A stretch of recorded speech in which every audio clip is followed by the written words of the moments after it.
رات کی تاریخی جب پوری دنیا پر چھا جاتی ہے تو کچھ سوال انسان کے دل میں خوف بن کر اترتے ہیں۔ کیا قیامت واقعی قریب آ چکی ہے؟ کیا مشرق وسطی میں ہونے والی جنگیں صرف سیاسی تصادم ہے یا وہ نشانیاں ہیں جن کا ذکر رسول کریم صلی اللہ علیہ وآلہ وسلم نے 1400 سال پہلے فرما دیا تھا؟ آج دنیا کی نظریں ایران پر جمی ہوئی ہیں، ایک ایسا ملک جو کبھی فارس کہلاتا ہے اور جس کے بارے میں احادیث میں کئی حیران کن اشارے ملتے ہیں۔ ناظرین، رسول کریم صلی اللہ علیہ وآلہ وسلم نے فرمایا، قیامت اس وقت تک قائم نہیں ہوگی جب تک بڑے بڑے فتنے ظاہر نہ ہو جائیں۔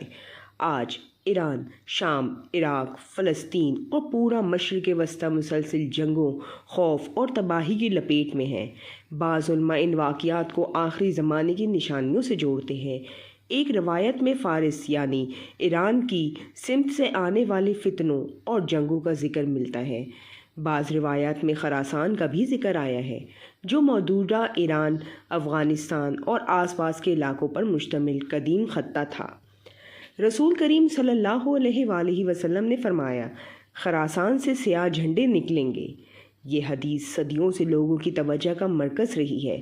کچھ علماء کے مطابق یہ امام مہدی علیہ السلام کے ظہور سے پہلے کے حالات کی طرف اشارہ ہو سکتا ہے، جبکہ بعض علماء اسے تاریخی واقعات سے جوڑتے ہیں۔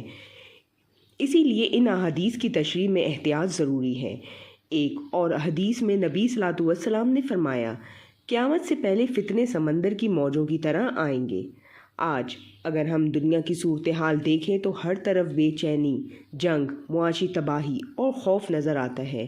ایران اور اسرائیل کے درمیان کشیدگی، مشرق وسطی کی جنگیں اور عالمی طاقتوں کی مداخلت، یہ سب انسان کو سوچنے پر مجبور کر دیتے ہیں کہ کہیں ہم آخری زمانے کے بہت قریب تو نہیں پہنچ چکے۔